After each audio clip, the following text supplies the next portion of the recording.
Zaten mikrofonlarımız da ses alıyor. Mikrofonu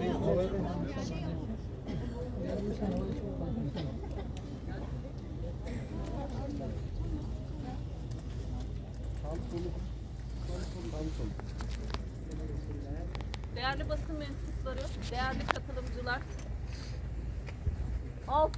yaklaşık 6,5 yıldır bu alanlarda, bulunduğumuz her alanda, her mücadele alanında sizin karşınıza çıktığımızda bir tek soru sorduk. Gülistan Doku nerede? 6 yılın sonunda adliye binası önünde bu açıklamayı yapmak bizlerde elbette ki bir sevinç de yaratıyor. 6 yıllık mücadele, gerek kadın platformu olarak bizlerin, gerek Dersim halkının ve en önemlisi de Gülistan Doku'nun çok değerli ailesinin mücadelesinin 6 yıl sonra böyle filizlerini vermiş olması bizler açısından çok değerli ve çok önemli. Dün ve bugün sanıklar mahkemeye çıkarılıyorlar. Bir kısmı tutuklandı. Bizler de erkek adalet değil, gerçek adalet ve Gülistan Doku için adalet demek için kadın platformu olarak buraya çağırdık. Çevre illerden, kadın platformlarından aramızda olanlar var. Evet, yani 6 yılın sonunda burada olmak iyi. Bu bizim mücadelemiz, kadın mücadelesi açısından önemli bir şey. Çünkü biz biliyoruz ki ne şüpheli kadın ölümü vardır, ne kayıp kadın vardır. Kaybedilen kadın vardır, katledilen kadın vardır. Ve mücadelenin sonunda bunun açığa çıkmış olması elbette ki ülkenin dört bir yanında bu mücadeleyi yürüten kadınlar açısından çok önemli. Ve bundan sonra da Gülistan Doku ilk değil, elbette ki sonda olmayacak. Kaybedilen ve katledilen bütün kadınlar için bizim mücadelemiz devam edecek. Sevgili kadınlar, değerli halkımız, 5 Ocak 2020 günü katledilip sonra da kaybedilen, akıbeti karanlıkta bırakılmaya çalışılan kız kardeşimiz Gülistan Doku'ya ne olduğunu 6 yıldan uzun bir süredir soruyoruz. Bu ülkenin mücadeleci kadınları olarak bu soruyla beraber aşındırmadığımız tek bir meydan kalmadı. İlk günden beridir söyledik. Gülistan her tarafı kameralarla izlenen bu küçücük şehirde kuş olup uçmuş olamaz dedik. Kaybolmadan önceki gün Zeynal Abarakov ile yaşadığı tartışmanın üzerine gidilmelidir dedik. Dönemin savcıları kamera görüntüsü yok, görgü tanığı yok, hiçbir delil yok dediler. Dönemin hem valisi hem kayyumu Tuncay Soner'in oğlu olan fail Mustafa Türkay Soner hakkındaki ihbar için hiçbir araştırma yapmadılar. Göz göre göre Tuncay Soner'in bürokrasideki gücünü kullanarak cinayeti örtbas etmesini seyrettiler. Başta Gülistan Doku'nun ailesi, Dersim Kadın Platformu olarak bizler ve Türkiye'nin dört bir yanındaki kadınlar olarak Gülistan'a ne oldu diye sormayı bir tek gün bile bırakmadık. Gelinen aşamada her ne kadar soruşturma dosyasında gizli kararı olsa da basına yansıyan bilgilerden asli failin Mustafa Türkay Soner olduğunu, cinayet işlenirken ilin valisi olan Tuncay Soner'in korumasını, emrindeki personellerini kullanarak cinayet delillerini karartmaya çalıştığını, bazı yerli isimlerin katillerle işbirliği içerisinde olduğuna dair şüphe bulunduğunu, suç örgütü gibi çalışarak genç bir kadının akıbetini karanlığa gömmeye çalıştıklarını görüyoruz. Gülistan bu ülkedeki kayıp kadınlardan maalesef yalnızca bir tanesi.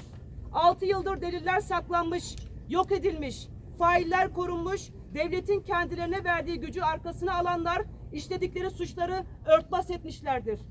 Bunun hesabı sorulmadan adalet sağlanabilir mi? Kız kardeşimiz Gülistan Doku'nun katledilmesi ve akıbetinin karanlıkta kalması için delil karartılması ile ilgili soruşturmada bugün çok önemli bir noktadayız. Dönemin valisi Tuncay Soner'in kamu gücünü kullanarak cinayeti nasıl örtbas etmeye çalıştığı açıkça gözler önüne serildi. Tuncay Soner'in acil bir şekilde soruşturmaya dahil edilmesini ve hakkında gözaltı kararı verilmesini istiyoruz. Bizler şunu çok iyi biliyoruz. Adalet yalnızca birkaç iyi ve vicdanlı savcının, hakimin elindeki sihirli değnekle gelmez.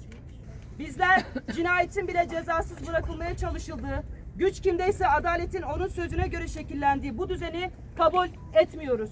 Rojin Kabayiş'in, Rabia Nazvatan'ın, Nadire Kadrova'nın, Yeldana Karaman'ın katillerinin açığa çıkması için mücadelemize devam edeceğiz. Bugün ise Tunceli Adliyesi önünden cinayet şüphelileri arkamızdaki binada sorgulanmaya devam edilirken buradan tekrar söylüyoruz. Tuncay Sonel işlediği tüm suçlar için en ağır şekilde cezalandırılmalıdır.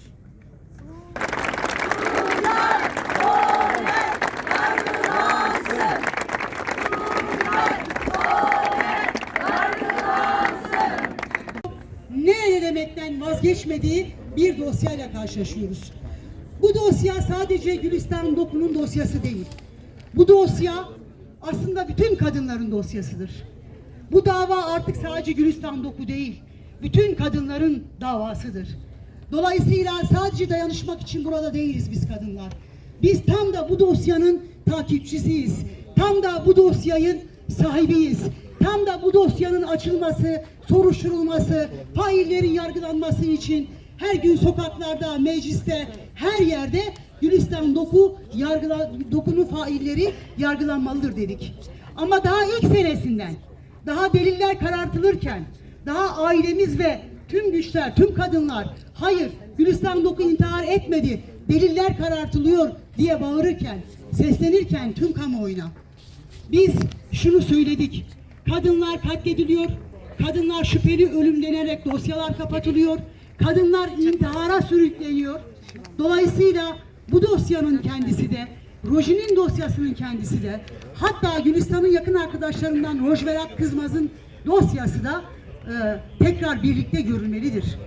Çünkü bu dosyanın kendisi belki bundan sonra adaletin gerçekten tesis edilmesiyle birlikte Türkiye'de belki de çok daha fazla kadının katledilmesinin önüne geçilecek, çok daha dosyanın araştırılmasını getirecek. 6,5 yılı aşkın süredir Gülistan Doku nerede diyerek dirençli, kararlı ve yürekli bir mücadelenin yazıcısı kıymetli kadın yoldaşlar ve her türlü baskıya rağmen bir milim bile geri adım atmayan Gülistan'ın sevgili ailesi ve ülkemizde bizleri izleyen tüm kadınlar, adalet için mücadele etmekten bir an bile yılmayan bütün yurttaşlar, sizlere sesleniyoruz.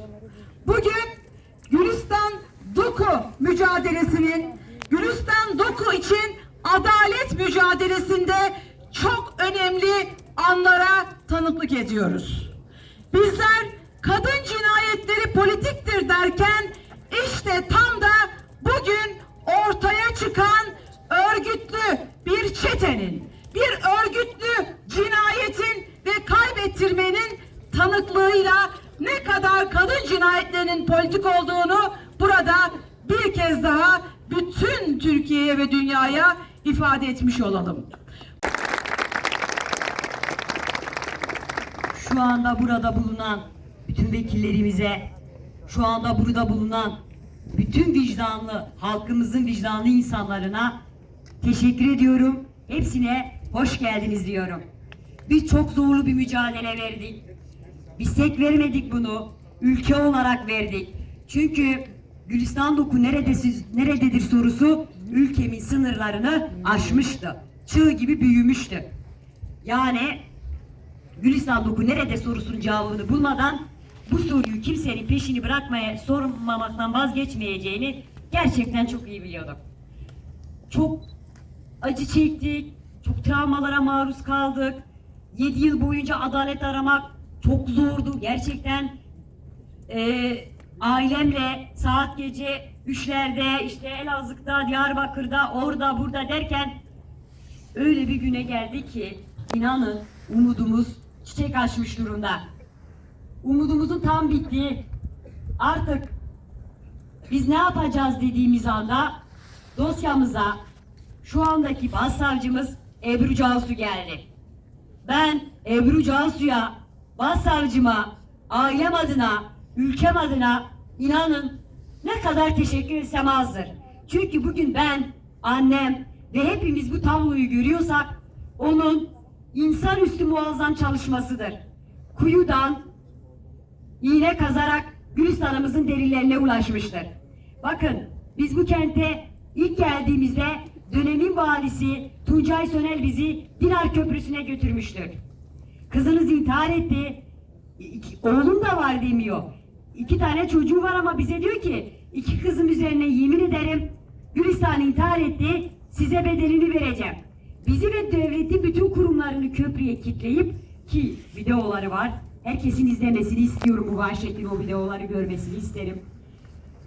Bizi köprüye kilitleyip aslında arka taraftan Tuncay Soner Şebekesi ismini koydu benim ailem. Kızıma, yavrumuza, Gülistan'ımıza ulaşabileceğimiz bütün delilleri vahşice, canice bir hayvanın, vahşi bir hayvanın avına yapmayacağı şeyleri bize yapmışlar, yaptılar. Sayın basın emekçileri, Tuncay Soner'in oğlu Mustafa Türkay Soner, gizli tanığın ifadesiyle, ki bütün ifadeleri her şeyle uyuyor. Önce kız kardeşim Gülistan Doku'ya tecavüz etmiştir.